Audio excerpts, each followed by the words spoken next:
Welcome everybody to the fifth stream of DBB Live. Hope you've all had a great day so far and are ready to talk some Detroit basketball. I'm Wes Davenport from Motor City Hoops and Detroit Bad Boys, and I am joined, as always, by the Aussie himself, Jack Kelly from Detroit Bad Boys. And Jack, how you feeling today, man? I'm good, Wes. I'm good as always. Happy to join you a bit earlier today. It's 8 a.m. here in Australia, but yeah, man, really excited to talk some Pistons hoops as always, and I feel like we've got some interesting things to talk about today. So keen to dive into it. Yeah, we definitely do, and we're honored to be joined tonight by Mr. DBB himself, Sean Corp, managing editor of Detroit Bad Boys. Sean, thanks for joining us. Thanks. Always happy to be here.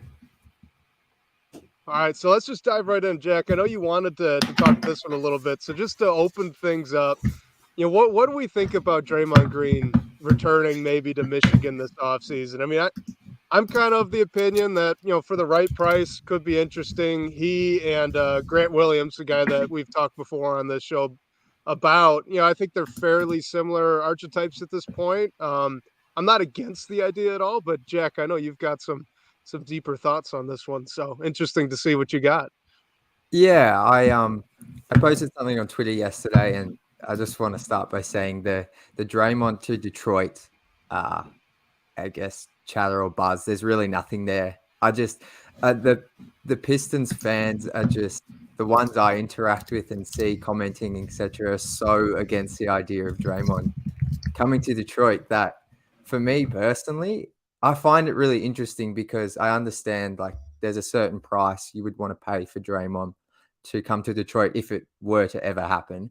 But I feel like what he would bring to this team, like from a leadership and defensive sort of point of view, it would be invaluable. I feel like this team, if anything, yes, it needs to improve on both ends, but a player of Draymond's caliber, experience, would do wonders for a team like the Pistons. And I get there's issues like there's the Jordan Poole incident, and he's a pretty demonstrative guy on court, but I feel like that's sort of like the Pistons, that's Detroit, that's the Bad Boys, it's a going to work crew. That sort of like grit. I just find it really interesting that, especially because Draymond is from Detroit, that people are so against the idea of him ever coming to Detroit. So I was really interested to hear your guys' thoughts because, yes, there's a certain price. You wouldn't want to pay him $30 million a season.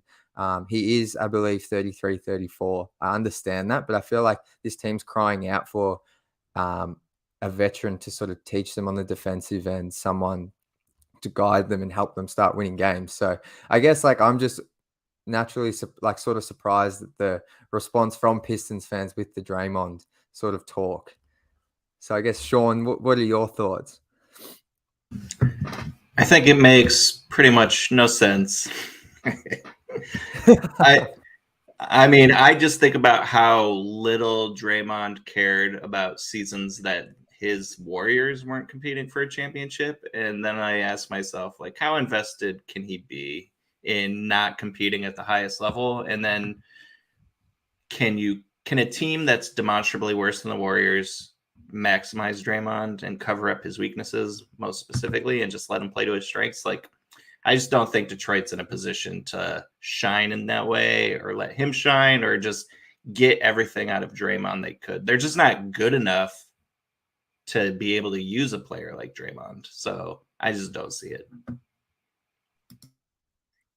Well, and I think with Draymond too, the other thing that gives me a little pause is the contract, right? Because I believe, I'm looking at so he's got a player option this upcoming year. Like, why would he turn down $27 million, right? So if it's not a free agency acquisition, that means you're giving up something of value to go get him, right? Like, I don't think Golden State would just dump him, given all that he's done for the Warriors as they've competed for championships in the past, and even this season, he's still a core piece. So, man, I don't They know if want I'd want to Wiseman? pay Draymond 27. Wiseman? No. Let's not do that, Sean. I think I think the idea of the Warriors letting Draymond go stems from like the new collective bargaining agreement and the implications with the tax. Not that I've done a lot of research on that, but from what I understand, teams like the Warriors with high tax bills, it may not be feasible at all to keep someone on with Draymond. I think he has an option for 28 million a season next season. So I think the logic behind letting Draymond go is, yeah, based on the fact that Joe Laker might not want to pay the tax bill. So yeah, I like Sean's point about Draymond in that 2020 season not looking particularly interested. I think that's a valid point. I think I'm just more surprised at the fact that it seems like no one wants Draymond on this team, and I think he brings a lot of things as a player and off court that could really help this team. So yeah. I also think you would have no shortage of suitors. So it's not like when the Warriors are going to let him go. It's like if I'm Denver, I'd be interested. If I'm Sacramento, I'd be interested. Phoenix, Philly, like all these actual title contending teams, they can, I don't know about financially, but you can make things work. So assuming there was a way, like I could see them making a case for adding Draymond. And if you're comparing a big payday with the Kings or the Sixers and a big payday with Detroit, like you're going to take the Kings or the Sixers because he's like a born competitor. I don't think he's looking for a storybook ending back home. I think he's looking for, tearing people's throats out and winning a few more championships. Yeah, Sean, maybe he just wants to come back to Detroit so he could continue his mentorship of James Wiseman. I mean, it worked so well the first few years. Sorry, I had to. All right, well, let's get to some questions here. We've got a question from Henry here. Hey, y'all. Was wondering what small forward, power forward targets you guys prefer in the open market, and then mentioned some names like Dylan Brooks, Cam Johnson, Kyle Kuzma, and I assume that's Draymond Green. I believe Danny Green also is a free agent, but I'm not sure. I don't think he qualifies as a power forward. Yeah, well, he could be a small forward, but yeah, I think it's I would assume he's talking about Draymond. So I've got some names here just to kick it off. So we've got the power forward position. We've got Draymond Green, Jeremy Grant, Kristaps Porzingis, Harrison Barnes are all unrestricted free agents, or Draymond has a player option. Then restricted free agents, we have Grant Williams and PJ Washington. Is there any names there from a power forward point of view that stand out? Wes, you got any on the tip of your tongue? Yes. I was just talking about this earlier with someone. If the Pistons end up with any of the wings in this draft, I think Grant Williams is a guy that I would be very interested in. Actually, as long as the Pistons don't land Victor, I would be pretty interested in Grant Williams because Grant can guard on the wing well enough where if you have to play Cade at the 3, if you picked up Scoot, he could kind of cover for that if you can try to hide one of those 3 guards. And on top of that, if you get a more traditional wing in the top 5, then Grant Williams offers a lot of the spacing while still a lot of defensive versatility. I think he could be a pretty good fit if Boston's willing to move on from him. So that would be my power forward choice. Yeah, you just took it right out from under me. I've always been a big Grant Williams person targeting this offseason, only because I think he's the one name on the market that's not liable to be like way overpaid. I think his the narrative on him has softened a little bit, and it might mean that you could get him for closer to actual value.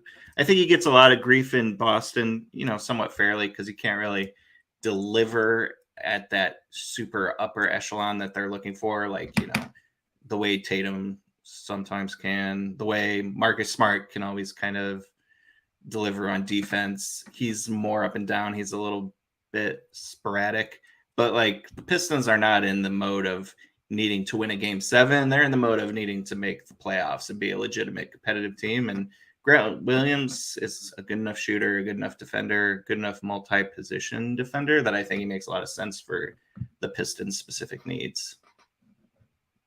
Yeah, for sure. I think just to add on there, just at the power forward position, if Detroit were to draft a Brandon Miller or someone on the wing, I think a power forward to look at would be, I like the Grant Williams pickup. I think I know last season he was ranked in the top 3 and like switchable.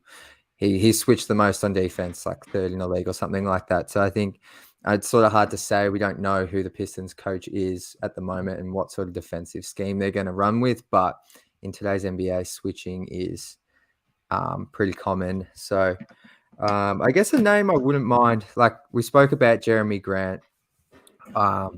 It is highly unlikely. I think actually when Sean was on last time, we dived into the Jeremy Grant discussion, and I still would be open to a Jeremy Grant reunion if it were to happen. Just looking at the names on these lists, he's probably the one that stands out to me the most. The price of Jeremy Grant scares me a little bit. But if we look at the other names in here, Kristaps Porzingis, in theory, I don't mind that. But for his availability, that scares the hell out of me. And I think Kristaps is more of a 5 anyway. I don't think he has the sort of lateral movement and stuff anymore to play at all on the perimeter. So that would scare me as a power forward acquisition. Harrison Barnes is sort of a veteran guy. I don't mind, but I feel like he'll stay with the Kings I don't really envision him coming to Detroit. And then I thought we'd just quickly look at the small forwards here. So Koo actually suggested here, shout out to Koo, Locked On Pistons, y'all 3 thoughts on Kelly Oubre for $15 million a season. I love Kelly Oubre, but I don't trust his shot making at the level the Pistons really needs shot making. But like, he rebounds really well. He generates steals. He generates extra possessions. So like, that's the kind of active player and sort of ball mover, like a bit of chaos energy, a bit of offensive potential. But if you look at I'm looking at his 2-point percentages, and they hover around, let's see, 51% this past year, 51% 3 years ago, 51% 4 years ago. He really only had an outlier year 2 seasons ago when he hit almost 58%. And that's when everybody was definitely on the Oubre train. And when he's shooting like that, he's completely usable.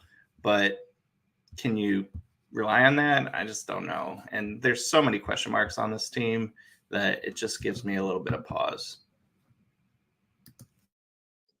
Yeah, I've got pause on it as well, but I really like Kelly Oubre, and I think 15 mil for him's probably about what he's gonna get. Like that seems fair on the market for him. But just in more of the general sense, I guess, with the Pistons, as we've gotten closer to the draft lottery, I've kind of become a little more adverse to throwing out a lot of money in free agency.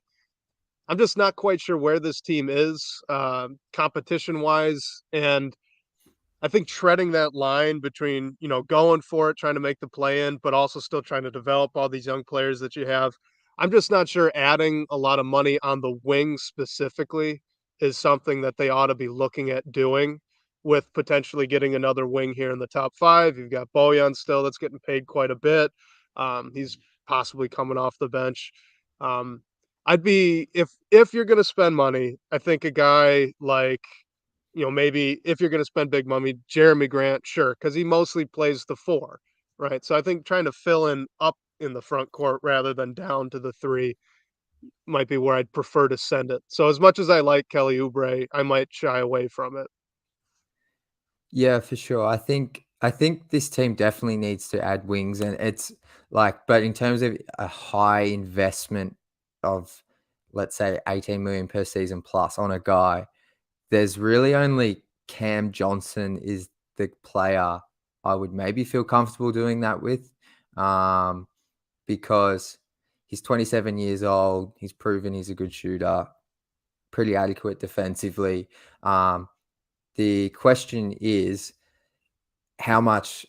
I mean, to pry Cam Johnson from Brooklyn, if it's to happen at all, I feel like the Pistons will have to seriously overpay. I think he's looking at around 20 to 21 million a season, but I feel like the Pistons might have to get close to 25 million a season, which I don't think I'm comfortable with doing that for Cam Johnson. He's a nice player, but that's a lot of money. I know the cap's going to jump in a season or two, but yeah, it's sort of, there's not a ton of options here. We spoke about Dylan Brooks last season. I'm keen to hear Sean's thoughts on that. But a guy who I would, Ku brings up Yuta Watanabe, who I believe was with Brooklyn last season. Yeah, he's good. He shot a Good shooter. ridiculous percentage from the corners. I think he was shooting like over 50% from the corners. So that's a guy who, if you could get him for the mid-level or, in that $8 million a season range, or maybe 10, I'm not the best with cap numbers. Like, that's a guy I'd be willing to, invest a little bit of money in, and could be really solid bench piece to help space the floor. But yeah, Sean, what are your thoughts on the Dylan Brooks, I guess, to Detroit conversation? Man, it would test my ability to be a regular watcher of the Pistons, just because, like, not only would he drive me nuts on the floor, he would drive me nuts off the floor. And it would just be like, the moment he signs, I'm just counting the days until he's off the team. There's been a few players like that on the Pistons where you just know, like, it's not going to work. And so the sooner people figure it out, the better. That would be one of them. Like, God bless his ability to defend. God bless his ability, his belief in his own abilities, but no thanks. That's not for me. We all the listeners already know my thoughts on him, and I'm kind of pro Dylan Brooks. But I did have another thought on Kelly Oubre that came to mind while you guys were talking, and this is something Keith Smith has talked about a couple times on the Pistons Pulse podcast. But sometimes when you're a rebuilding team and you've got a lot of cap space, you can throw big money 1-year deals at guys. And, maybe Kelly Oubre is a player that you'd look at for that type of deal. Because I guess at market rate, he might not be all that interested in coming to Detroit. It's not really a contending situation. I mean, he's played on the Warriors. I know he was just in, I believe, Charlotte, right? But maybe that's a guy you look at and say, okay, for 1 year, 20, 23 mil, get him in and then let him go back out. No long-term commitment. That might not be such a bad thing, honestly. I might be open to that, which I know kind of goes against what I said. But the lack of commitment makes it enticing. And what you said, Wes, earlier, it kind of got me thinking to kind of like reframe the question or the conversation a bit. Because I think I'm also of the, like, maybe it doesn't make sense to invest a bunch of money trying to solve problems when do the Pistons know what their problems are, really? No, like, they don't even know what their solutions are quite yet. As much as I like some of the core pieces, there's a lot of question marks. So I'm wondering what your guys' thoughts are on, like, if you take salary and even names off the board, what are the few qualities that you want players to possess if they're added this season? Like, what are those skill sets that the Pistons definitely need to be adding to the team this offseason, whether that comes through a $25 million player or, a $6 million player? For me personally, I think it starts in the defensive end. I think this team just lacks, like, any true perimeter defense. And I mean, for the most part, the defense on the interior is not the best either. And I know they're young, but even the veterans like Bojan, we know isn't great defensively, obviously. And then Alec Burks, he's okay, but I feel like this team really needs to bolster its defensive stocks if it wants to, make an improvement up the standings, whether that's playing or not. If they want to win even 25 to 30 games, I feel like it needs to start in the defensive end first and foremost.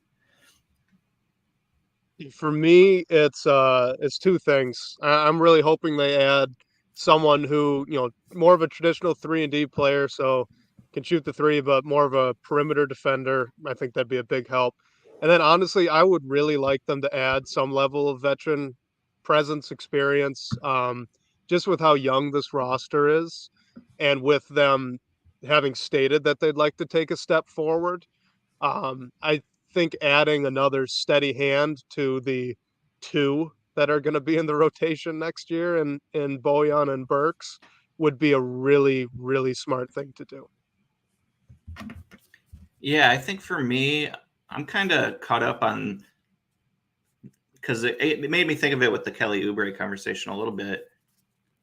They really need non-bigs who can rebound. Like I would love this team to just have more control of the boards. And obviously it helps to have really great rebounders and maybe they can have that in Duren and that's good. But like, you watch Josh Hart in these playoffs and he's just soaking up all these boards and just helping his team create possessions. Like that's so beneficial, especially as a team like the Pistons who are experimenting with having big guys out on the perimeter or opponents trying to drag big guys out onto the perimeter. Like when that happens, you want some confidence that this team can still rebound. So I'd love some wings that can basically hit 2-point shots, whether that's finish inside or have a semi-reliable mid-range game, and then also be quality rebounders. Like I don't think the Pistons need secondary creators as much. I don't think they need guys that can like break people down off the dribble. They just need some competent shot makers for sure. And I think they need just some rebounding up and down the lineup. Because as big as they are, they play very small. Sorry, oh Sean. wait, I what was did just you going to say? I add missed to you it. that I thought you sneezed. What happened? I was going to start talking and then you kept going. I was like, oh no. No, sorry. I was just going to add that, that reminds me a lot of the conversation last offseason talking about Sadiq Bey, right? Especially once they added Bojan and it looked like those were going to be your starting, wings, forwards, whatever you want to term it. That was a big deal for him to be able to hit the boards, just to add to the subtraction of playing small. What that takes away from the boards, he should hopefully make up along with Cade. So I agree, getting a guy like that on the wing or even another backup guard that's a very good rebounder. I mean that would be pretty helpful. Yeah, Well, having guards who can rebound really well, I think is one of like the most underrated skill sets you can add to a rotation. and just on the rebounding point, I think the Pistons lost at least 3 games by missed defensive rebounds in the last couple of seconds. So That was all coaching, Jack. Yeah, no, that's Dwayne Casey sucks. Yeah, so that's that problem solved. Yeah. Doesn't even matter who they bring in.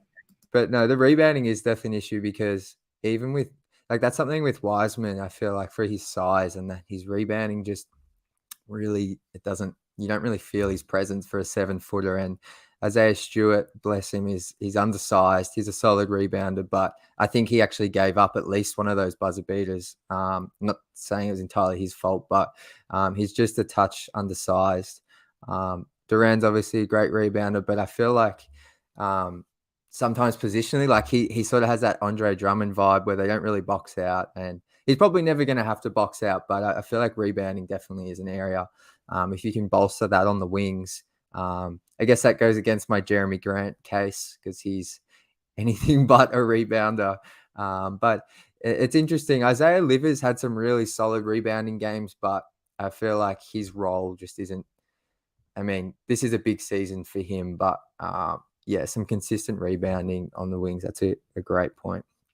The next question here we've got is from Henry again is, who do you think will be named the head coach and when?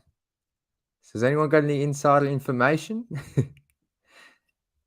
I guess we'll go, who do we think will be the head coach? Sean? Oh, shit. I will say that it's not going to be Kevin Ollie. Wow. I don't know if I'm just projecting that into the world, but it's sort of just what I actually think. I think people took this idea that one reporter has some good information that he's the front runner and basically just treated it like it was fated to be true.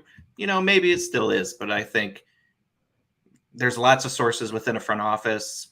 There's always contingents. I mean, when you think about like the Cade Cunningham draft, everyone sort of knew they were going to take Cade, but you hear about these pockets of tension where certain people in the draft room loved Evan Mobley, certain people loved Green, and certain people loved Cade, and Cade won out. But like, there's always going to be points of view. So it just depends on who you're talking to and who basically gets to be the final decider. And so I'm sure they love Kevin Ollie. Maybe Troy Weaver's going to ram Kevin Ollie through because he's his guy. That could be the case, but I don't think it's necessarily fated. So I will say my official prediction is that the Pistons coach will be Charles Lee. All right. My prediction. I think I'm gonna go against you, Sean. And I'm only gonna do it because Kevin Ollie's the one with the most uh connections, I guess I'd say, to Troy Weaver, who is kind of the ultimate decision maker. And for better or worse, a lot of these high level personnel hires in sports organizations, regardless of the league, come down to who knows who, right? And so I don't know. I just kind of have a gut feeling that because of all those connections, Kevin Ollie's probably going to get the nod and probably be the guy that they end up being most comfortable handing the torch off to. As for when, I don't know. I mean, they all met with Gores this week, right? Potentially someone's meeting with them right now. I kind of bet as soon as those are over, they might take a couple of days and get something out. So I don't know, not too much longer. Wait. It wouldn't surprise me if they announce before the lottery so that there's something on people's minds that they can talk to, whomever about when the lottery results come in, for better or for worse. Like, at least there's if it doesn't go the Pistons' way, at least there's a different narrative. You can talk about the shiny object in the organization, which is the new head coach. Yeah, I think just to add on here, I feel like it's going to be Kevin Ollie. I don't really have too much more to add from what you guys said, but he seems to have the most ties to Troy, and it feels like when Troy has his guy and who he wants, whether it's a player or in any other part of the organization, it feels like he normally gets what he wants. So that's why I'm saying Kevin Ollie, and I think I'd be surprised if, as Sean said, we don't find out before the lottery on Tuesday night. Do you guys have a preference of the three main candidates? I would say I did like Charles Lee or Collins, mainly because they've been assistant coaches. It seems like they've paid their dues in the NBA at least. But I wouldn't be mad at either three, honestly. Yeah, I'd echo the same. I like all of them. I think they all have a lot of potential for as much as we know about how much potential a future head coach could have. But since Jack and I just said that we expect it to be Ollie, to back up onto the leadership thing that I talked about this offseason with veterans, I do actually very much like that Ollie's a little bit older, a little more life experience. I don't think that's a bad thing. So I think that's a pro in his back pocket. But again, the other two guys I think are very qualified as well. I don't necessarily have a favorite one way or another. He knows how to win a lawsuit. That might be something the Pistons need on their side pretty soon. Nothing. I'm letting that one go. We're not saying anything. I'm saying nothing, right. Sean. That's it. It's over. All right. Oh, luckily this wasn't recorded. I guess Coffee here says, why only interview 3 young, unproven candidates? I guess I was a bit surprised. I wasn't surprised they didn't interview, or I don't believe they interviewed Ime Udoka. I thought we might see some Kenny Atkinson buzz. I believe Kenny Atkinson was reported once Casey was let go. Woj reported Kenny Atkinson was amongst the candidates. But I also don't mind them looking for an unproven coach. I see why there could be some angst in them interviewing guys who haven't, ran a team yet. But Yeah, I mean, look, it's hard for us to say on the outside here. We're not in the interviews. We don't know anyone with really that much inside information. I think I'm happy to back what the organization's doing. That's not me saying blindly trust in Troy. I just think it's hard with coaching candidates to sort of say, um, yeah, I just think we have limited information on coaches. Like we have a lot more information on players, I feel like, to make sort of judgments. And for me personally, I just think I'll let the process play out. And yeah, I don't mind getting a new coach that no one knows about yet. Yeah, and I don't know how many interviews were held in that first round that led to the three candidates everyone knows about. It could have been, 5, 6, 7 deep, or just the three. Who knows for sure? But I think as far as how the process they outlined is working, it's pretty clear that they were much more interested in an up and coming young coach, quote unquote, or just somebody that is being given their first chance. And part of me thinks when you make that sort of your plan of attack in the early going, it's easier to put the names together because the league knows all the names of sort of the quote unquote next in line guys, those people who are part of the interview circuit, or Kevin Ollie, who wasn't part of the interview circuit. But like everybody knows what Charles Lee's been doing in Milwaukee. They see how Milwaukee's organization is run. They see how the offense works, how the defense works. They know what he's primarily responsible for on that staff. So I think it was easy for them to put together their list of guys they want to talk to. And then these are the three names that emerged out of that process, and the ones that kind of made it into public consciousness through leaks to the media or just people sharing information with the media. There absolutely could have been more that interviewed in that first round than even what Woj or Shams mentioned. But I would say that the fact that they've tried to interview younger, more first chance candidates, I don't think that's all that surprising, honestly, especially if you look back at the last two head coaching hires the Pistons have made were Stan Van Gundy and Dwayne Casey, right? These were both experienced coaches. I think Stan was actually coming out of the broadcast room, right? I mean, these were guys that have been around the block a little bit, had a lot of experience. And I think a lot of times when you go and you fire your head coach, again, this is regardless of the sport, you tend to look for the opposite, right? So I don't think it's all that surprising that coming off of the hire of Van Gundy, coming off the hire of Dwayne Casey, they look at the organization, they say, hey, let's go a different direction. Let's try to get younger. Let's try and give a guy a chance. So I just think in a more general sense that could be a driver for better or worse. Yeah, and they might also know that this time around, the Kenny Atkinsons of the world are not going to be interested in Detroit as their destination. Like Kenny Atkinson took a job with an organization in Detroit's shoes and then backed out within a week and was like, you know what? I actually like winning in Golden State and competing for a championship and being around a bunch of professionals. So like, let's not change that. Yeah, for sure. And I think as well, prior to Stan, was Mo Cheeks the coach? Another sort of, he'd been in Philly for years. I know that ended pretty quickly, but just to back up Wes's point, I think, yeah, I'm not sure if Tom Gores was the owner back then, but he might be as well be looking for a younger guy to take lead and grow with the team. All right, next question here, or it's more of a trade proposal, just to change the topic. Bojan Bagley for Michael Porter Jr. Does that do anything for you guys? Is that realistic? Realistic? Probably not, because, I mean, if it's realistic for Denver, it's because they are scared of his medicals in a way they're not publicly scared of his medicals.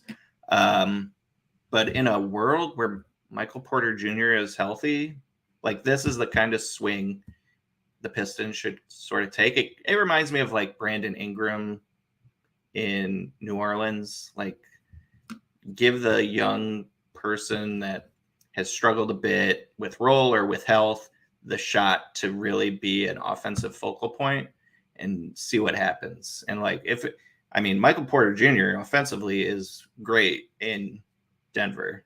And the way he's great, I think, is replicable anywhere. He's just a guy that can score. So he would help Detroit in very specific ways and be helped by, I think, Cade and Jaden on the wing. So it makes some sense if you can build enough of a defense around it. And frankly, Bohan and Bagley are not pieces I'm sad to lose in a good deal, even a big swing like this, because Porter makes so much money. I think to make that deal realistic, again, as long as Porter is healthy, right? Because like you said, if Denver is really internally concerned about the medical history for Michael Porter Jr., where they would consider something like that, I want no part in Michael Porter Jr. But if everything's clear, right, you'd probably be looking at adding, dare I say, the 5th pick to that if the Pistons fall in the lottery. At which point, is that really a deal worth doing? I'm not sure. But I do agree that Michael Porter Jr., I mean, he's a great scorer. He'd be a great fit next to Cade and Ivy. I mean, all the stuff that he does next to Jokic already shows that he can play primarily off the ball, right? He doesn't need a million touches to get his buckets. He's a great player. And if there's any hope that you could even get him closer to neutral defensively, I mean, you got a quality young player there, Michael Porter Jr. So in terms of types of young guys on the wing that they should target, I mean, yeah, absolutely, they should explore. From a I'm skill looking set, at.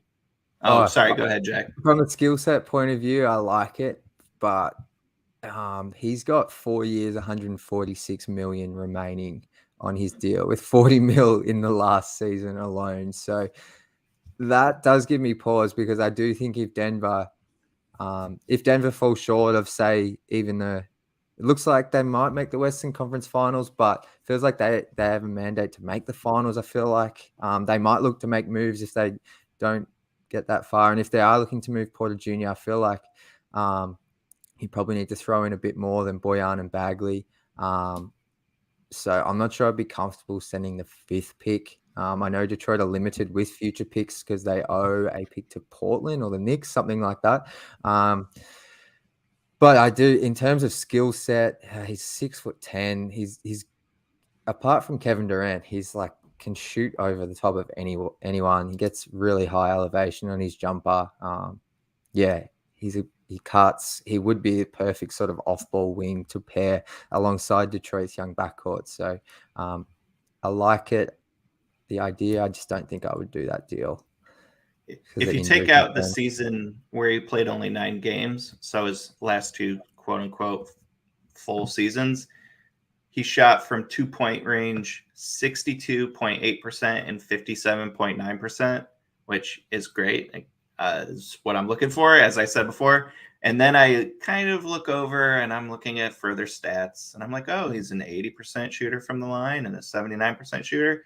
But in about 30 minutes per game, he's averaged 2.2 and 1.9 free throws per game in those seasons. To be a 6'10" wing who like scores and attacks and never gets to the free throw line, that's not something I love, especially, on this team that already has so much struggle to get to the line consistently. Yeah, I think with MPJ, I feel like he looks like an athletic guy, but I think he's been limited. He's a bit stiff in the way he moves. I think he's been limited from the back injuries, I assume. And yeah, this team does need more athleticism, people that can attack the paint, sort of. I mean, we've spoken about this with our draft talk, but they need more players that can sort of bend a defense and get the defense moving and drive. So I guess that is a good point to raise. Were you going to add something there, Wes? You look like you're thinking.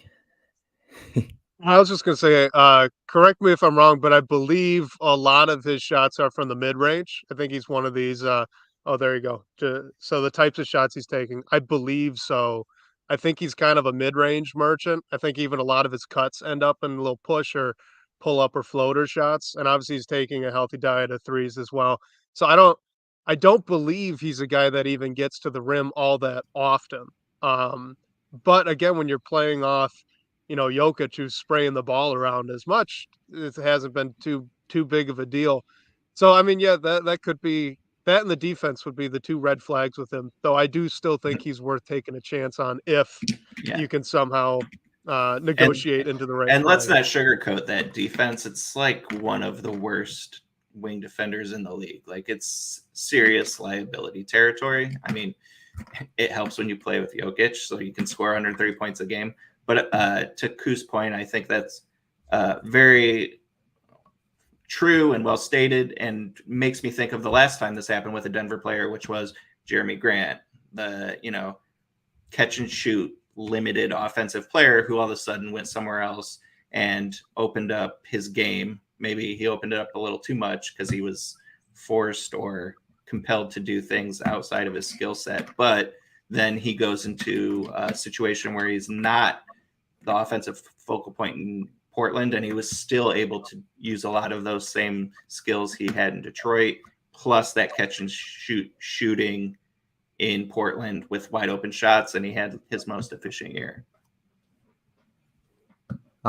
Just on the Michael Porter Jr. getting to the rim stuff. So I've just put up some stats here from Cleaning the Glass. So I guess this season his frequency at the rim, only 24% of his shots came within 6 feet or within 4 feet. So he doesn't get to the rim much, but when he does, he actually is shooting 76%, which is like 96 percentile stuff. So I'm not sure if a lot of that's off cuts.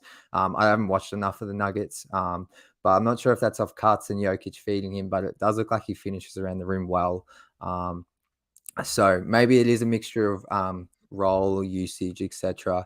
He does tend to, I think he took a pretty questionable transition 3 the other night against the Suns. He is a player that does seem to like to pull up a lot. So maybe that's another reason why his shots at the rim are down.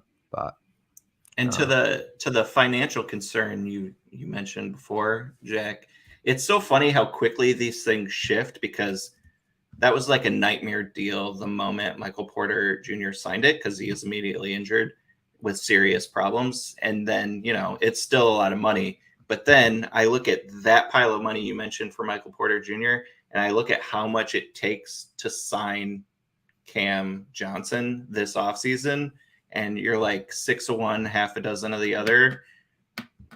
Maybe the money is not as scary as we really think it is, because those contracts, they're so short now that you can't really get into albatross territory as easily as you could before, unless you're really stuck re-signing your own guys. And then you don't have a sucker like Detroit to take Blake Griffin off your hands or something like that. Well, the Pistons just buy out their max slots, guys. We don't get anything back, so or stretch them. Yeah, we love to stretch them. Yeah, Josh Smith. Yeah, but I do think that's an interesting point, because this team, just as well, Detroit. I think this next off season, Cade's due for an extension. Believe it or not, that seems like it's come around extremely quick. And then the following off season is Ivy and Durant. So the financial aspects of this rebuild start to get really, really interesting in 12 months' time. So that's one of the reasons why. Oh, sorry, you go, Sean. I was going to say, it's good for them. They whiffed on the 2020 draft, so none of their 3 first-round picks are going to need max money. That's chess instead of checkers. I was just going to quickly add while we're on this topic. Do we think, I guess it's only Killian and Stu, do we think either of them are offered an extension? I think that there's going to be a Stu extension, and it's going to be high, and it's going to end up being high for a backup center that's very useful and plays a lot of minutes until he's gone. Yeah, I was going to say the same. I think there could be a Stewart extension somewhere in the Bagley range, if not slightly higher.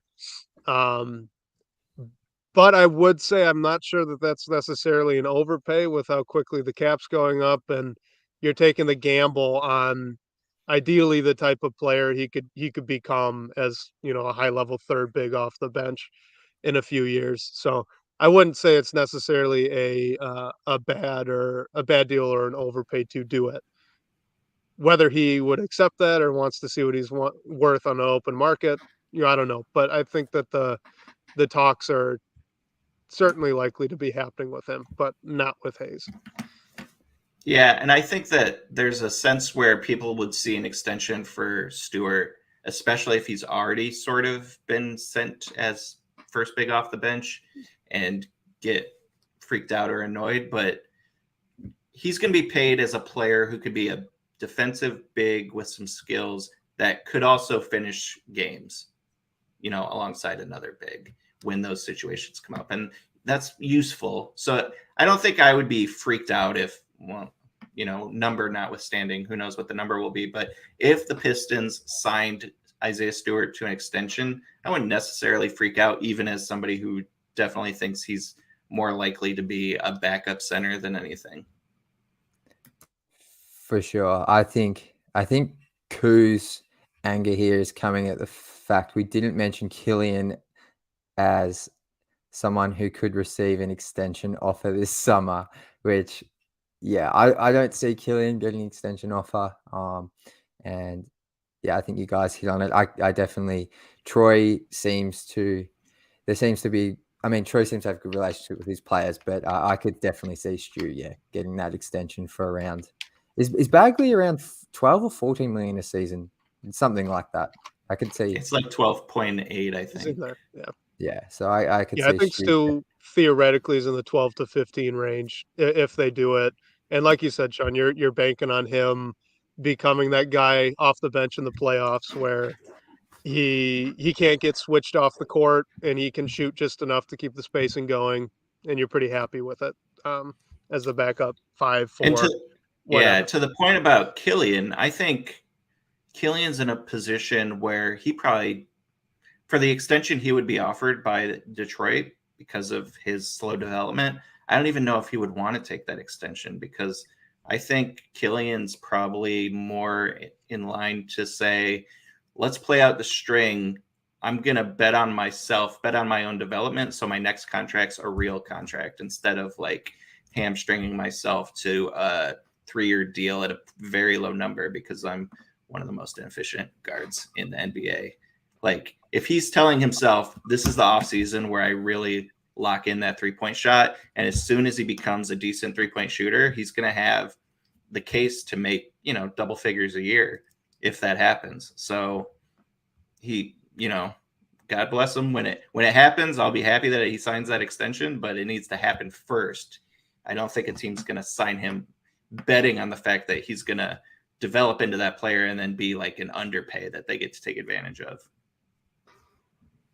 Yeah, agreed. I was going to say my maybe this is a spicy take, but I think Killian Hayes is far more likely to be traded this offseason than extended in any capacity.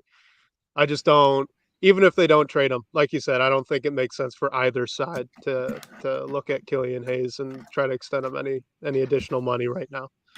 Yeah, I was looking at some draft stuff this past couple days, and I was starting to entertain the idea that the Pistons would be in a position to draft a point guard in the second round, and I wouldn't be surprised at all. And I think that kind of tells you where things are going. Now, I think that if they did that, it'd be like a shot-making point guard, so that doesn't necessarily negate Killian's immediate role on the team. But I think it's time to think about that next phase, in case and assuming Killian's probably not on the team long term. Now, that being said, I don't have a problem with Killian on this team next year as a defensive point guard who could pass really well. And beyond that, backup point guards aren't cheap. So maybe it makes sense to keep developing them. But probably at that point, both sides are looking for the exit ramp.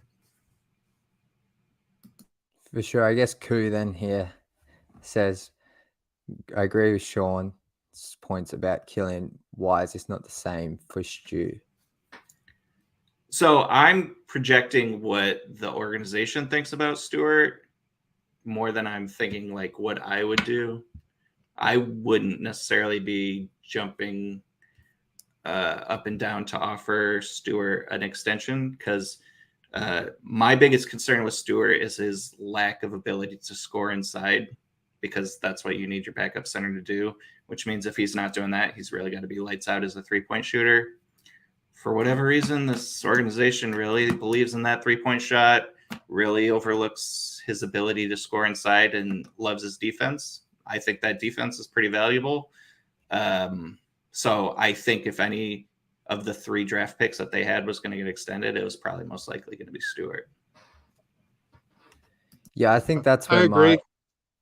You go, Wes. Go ahead, Jack.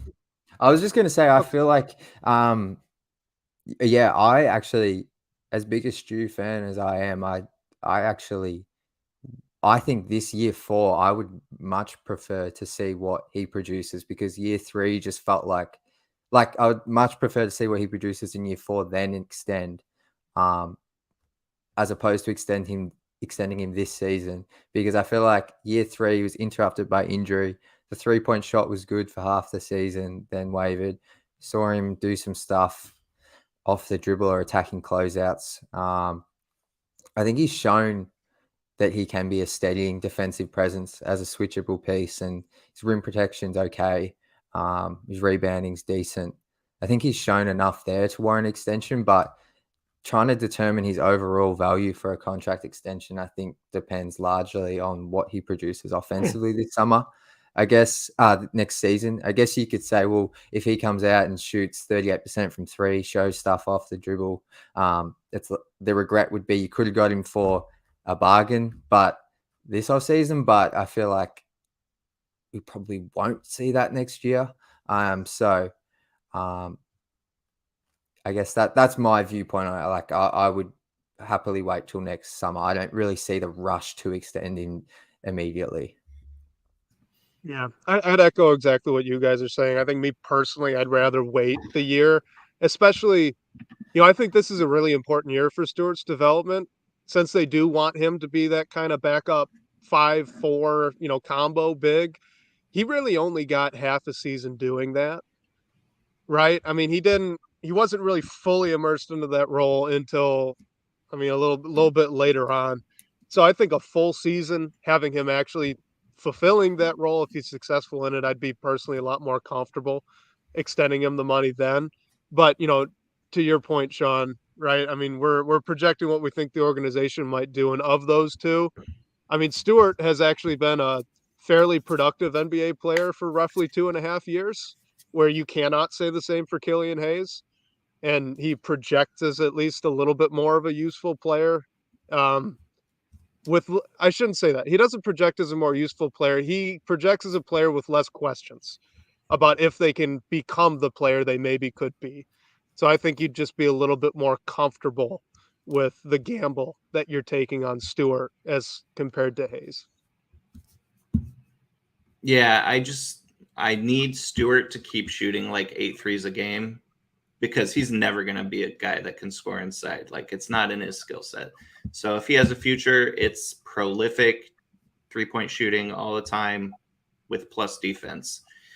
And those are 2 ingredients for a really good NBA player. He's not there yet, and they can't extend him on blind faith. He's got to show he can do it, and that's his path to an NBA career.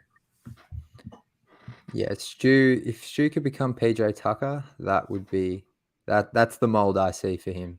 I really love that comp. So I will say though, Wes, if Killian's traded or he gets injured this year, I think people will see how much his passing is missed on this team. Like, his ability to facilitate, I think, is really underrated, because people rightly focus so much on his offensive flaws, but like, he's such a high level passer and can really orchestrate an offense with pieces that aren't great. Like, he can do things on the court as a guy that can't score, surrounded by guys that can't score, and he can still make some things happen. So I think that's a really valuable NBA skill. It'll probably keep him in the league a little bit longer, no matter how his shot shakes out. But like, if he ever learns how to shoot, and you add that passing, you add that size, like, then all of a sudden you're looking at a Killian Hayes with like a 15-year career.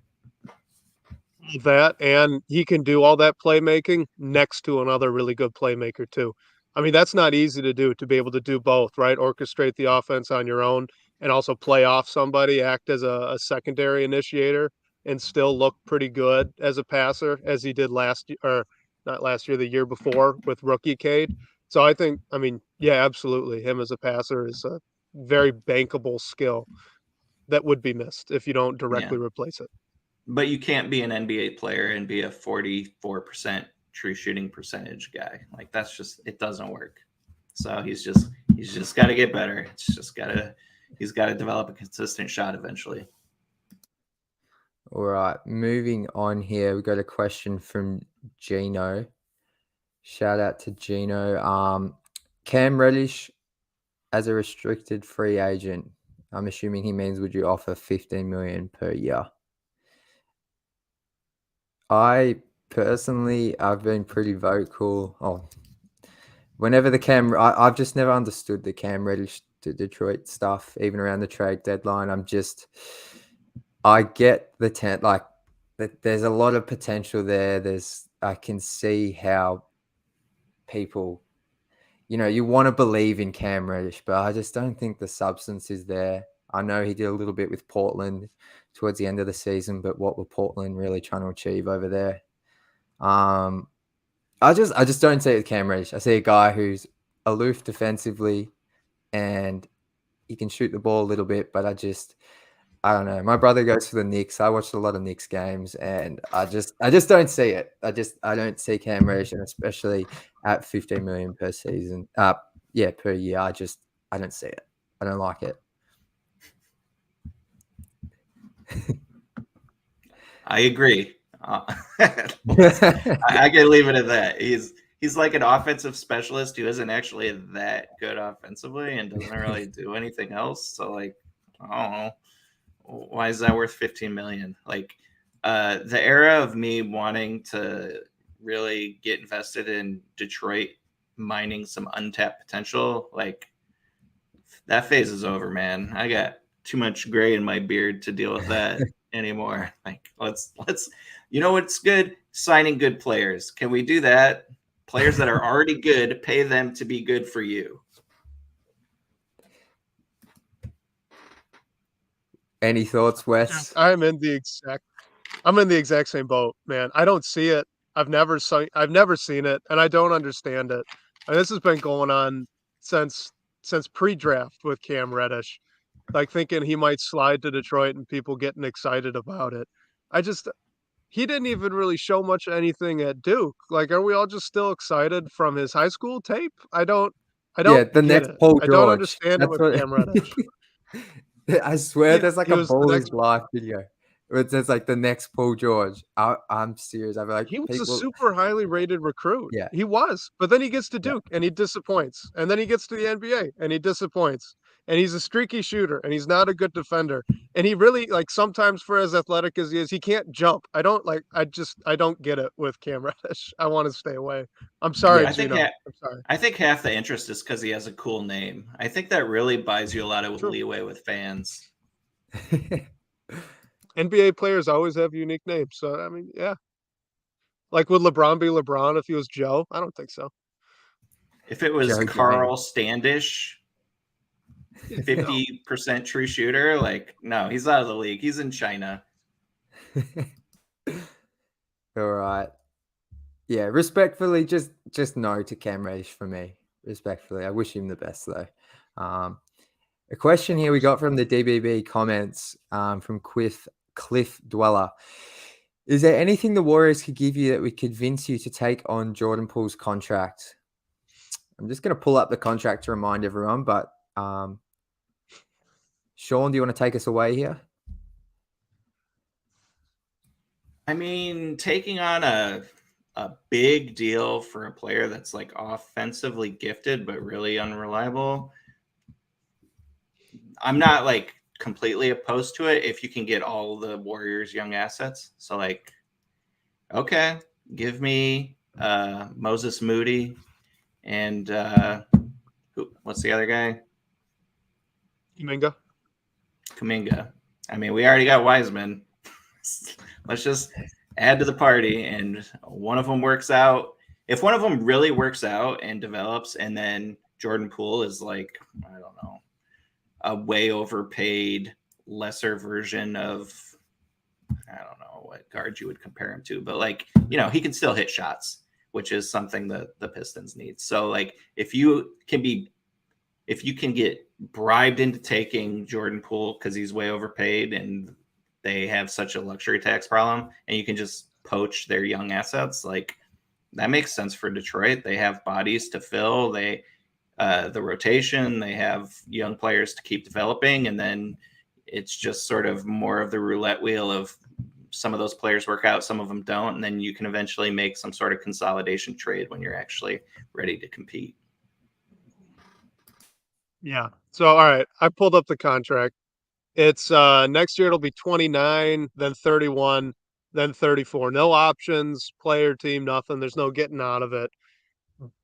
But I would say Poole the player is pretty interesting. I mean, you're looking for a player to compare him to. He kind of reminds me of Chicago Bulls Ben Gordon, just super streaky off the bench. All right, I'm Obviously, the out. last time the Pistons, yeah, I know. I was going to say the last time the Pistons got a Ben Gordon type guy, we all know how it turned out. But if you could send them Marvin Bagley and get back Jordan Poole and like I don't know a heavily protected future first, like yeah, I'd be interested. I'd have him coming off the bench next to Burks and Bojan, and I mean you feel pretty good about the offensive capability of that second unit. I think it'd be fun for I don't know 2 years. Then maybe you try to dump him off like you said in his final year. It's a good point as well that to make it work, you have to attach money.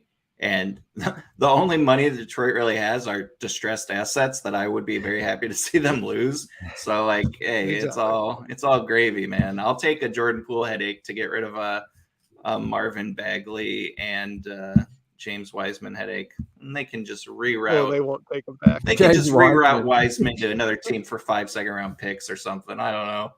The only reason I don't want to trade Wiseman is because we might lose Wes as a Pistons fan.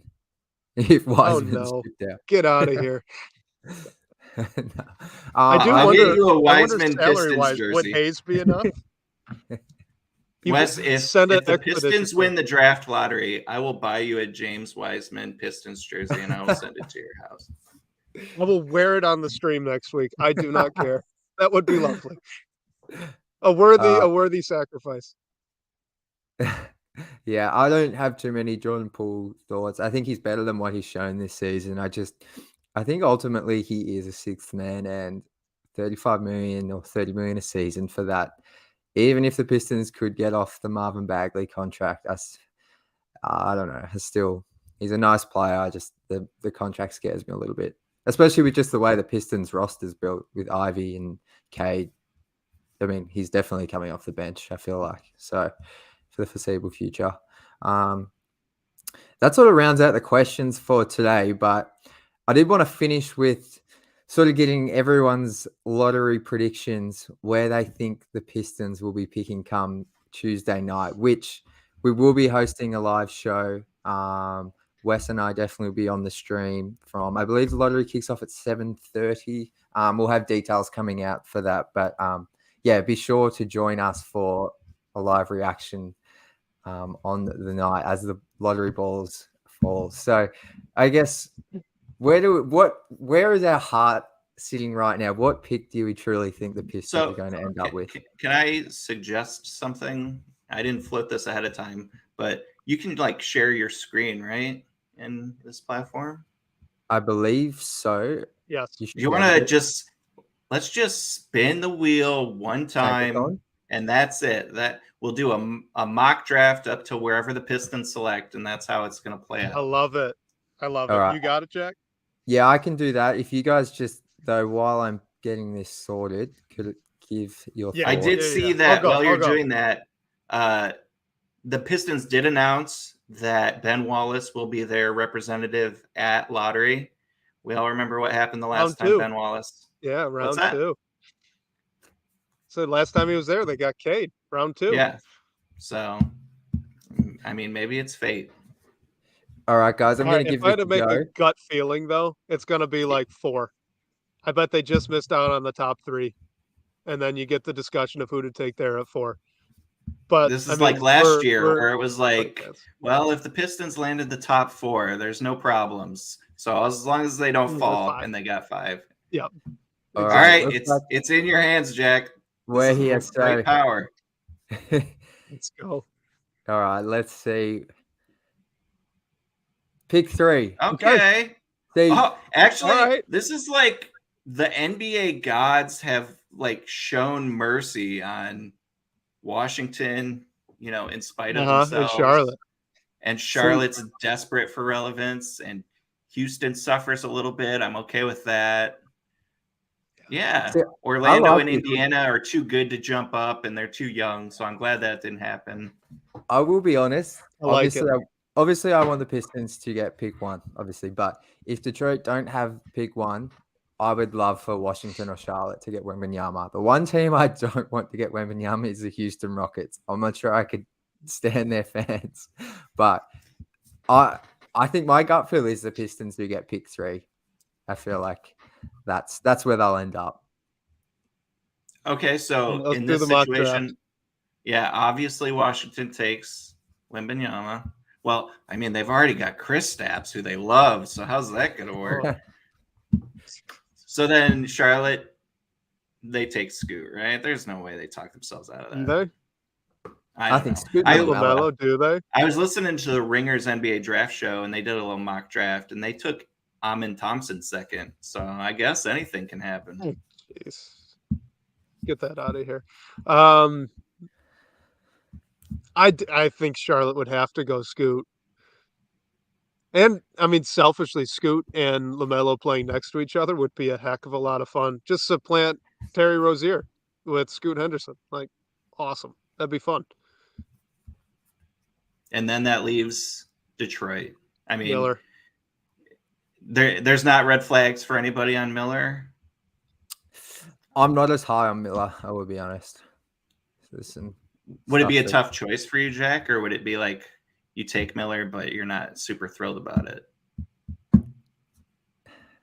I've been high on Amin Thompson. He's been my 3A and Miller's been my 3B. I wouldn't be mad if they took Miller because I see the potential there. He just scares me in terms of inside the arc. I don't really see it as a driver. Shout out to Koo, who's been kind of documenting in real time his sort of analysis, and he did a really good breakdown of some concerns on Miller. Yeah. The thing that at least I think I'm vacillating between Amin and Miller. More just I want to make sure that I'm not missing red flags on Amin Thompson. Because there's so much to like there. But like with Miller, he's got problems inside, but he's also sort of a facilitator. So like maybe he doesn't do everything, but he can shoot the hell out of the ball and he can kind of facilitate. And, those are really useful skills for a big. And I think the thing that I do like about Miller is, and we spoke about it earlier, is the rebounding. He's a really good rebounder for his position on the wing. I think he averaged like 8 rebounds, and he often would chase his 3-point attempts and get offensive rebounds. He's active on the glass, but I think I've been big on Amin, so I would take Amin at 3 at the moment. Amin scares me too much. So I think Miller has some legitimate red flags, but his frame. I think there's enough on there, or enough room in there, where if he gets stronger, kind of like you looked at Cade did over the second off season, right? Like if he were to go through some transformation, kind of like that, I think a lot of those inside the arc issues may just naturally solve themselves. I mean, he did really improve on that finishing skill as the year went on. And obviously, I mean, he was a mid-range guy coming into the year too. Like out of high school, Brandon Miller was a mid-range merchant, but the system he plays at in Arkansas, it's pretty 3 and D, right? Or not 3 and D, 3 and 3 in layups or dunks and nothing really in between. So he didn't get a lot of chance to showcase that. So I think that's something that could really come out. So just in terms of even in terms of which would scare me less, I mean, Amen is a little scary. The shot's not good, right? And obviously you got the competition concerns, which I don't worry as much with him as I do Asar, but there's just so much unknown with Amen Thompson, and he's older. Like he makes me just a little nervous at 3. At 3, he So makes me nervous. let's say the Pistons are at 3. I was thinking about this earlier today. Let's say they're at 3, or maybe they're at 4, in that range.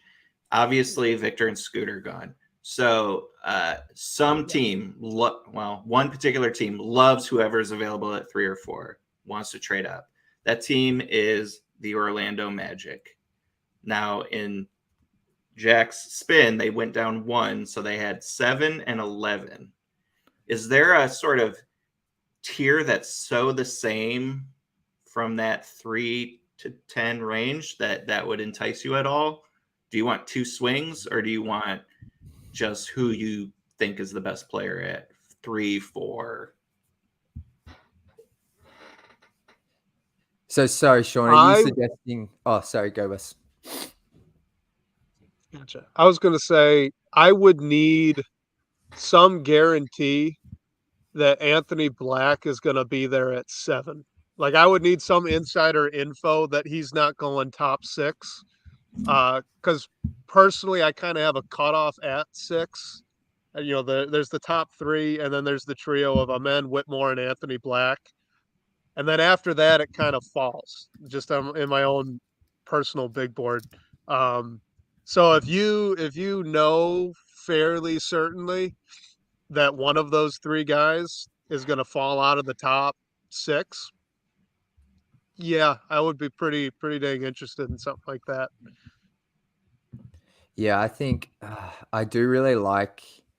For me, it's the top 4, and then I've come around on Cam Whitmore. I like him at 5. I've seen plenty of smart draft analysis have him at 5. So I would consider trading, maybe pick 5 for say 8 and 11 or whatever the Magic get. But I really like the top 4 of this draft.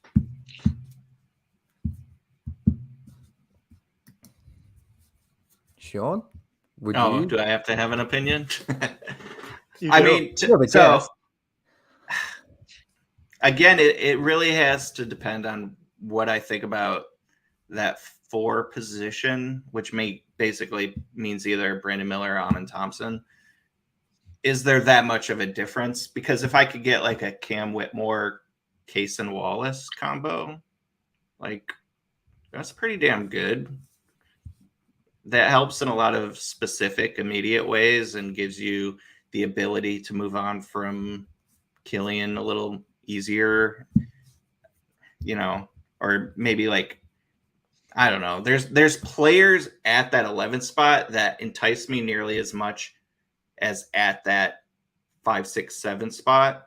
So it's almost like you're getting 2 nearly identical chances at solid contributors, which the Pistons could still use. I'm not blown away so clearly by anyone that if a team is blown away, that I would have to seriously think about it. So Sean, can I ask you then just specifically about Amen Thompson? Because it seems like I'm the only one of this trio that's not taking him at 4. Like just flat out, I wouldn't be taking him at 4. He's a conversation at 5, though I would lean Anthony Black. Could you just give the Amen Thompson pitch? I know Jack obviously has. I mean, so obviously I'm not the draft expert that other people are. I don't invest that kind of time in it, but neither am I. For me, it's just like large creator, athlete, facilitator that can play multiple positions and probably defend multiple positions in a way that is very interchangeable within a team's rotation. And then if he develops more and more, you can put him at like a prime position in a starting lineup and let the chips fall where they may with like, okay, now it's much easier for us to move on from, Ivy in a big deal that gets us a major piece, or Cade in a big deal that gets us a major piece, or Amon Thompson's developed enough where we can trade him to a team that really wants to give him the lead role and is betting big, and we're going to collect some assets. Like, the Pistons are not in a place where they can't be afraid to just select the best available. So if their analysis says, like, we really think this Amon Thompson guy has a chance to be really special and we think he's the best player on the board, they got to select him. They can't worry about it not being a fit. Now, that being said, I've heard some people that are very out on Amon Thompson as a player. I get that. And, if those concerns are legitimate, those red flags are legitimate, I can totally see a team having him at 8 on their board, as much as I can see a team having him at 2, because there are definite concerns there. Yeah, for sure. That's the thing when I'm saying I have red flags about Brandon Miller. There also are plenty with Amen Thompson. I think I just believe in the athleticism, the ability to sort of create for himself, and sort of get into the paint and get the defense moving and find shooters. I really believe in that. With Amen more so than Brandon Miller, even though he does have the much superior shot from outside. So I think that will do it for today, guys. Thanks to Sean for joining us. And just a reminder, if you enjoy our content, like and subscribe. That really helps us keep this going, keep growing the channel. And also be sure to tune in for our live draft lottery show on Tuesday night. We'll have more details in the coming days. And thanks to everyone who submitted questions tonight. I know tonight we had a different, we changed the time slot. So I appreciate everyone that jumped on at 6 p.m. tonight. Special thanks to Sean, the managing editor of Detroit Bad Boys, for supporting the show. And shout out to you guys for the great questions and talking points.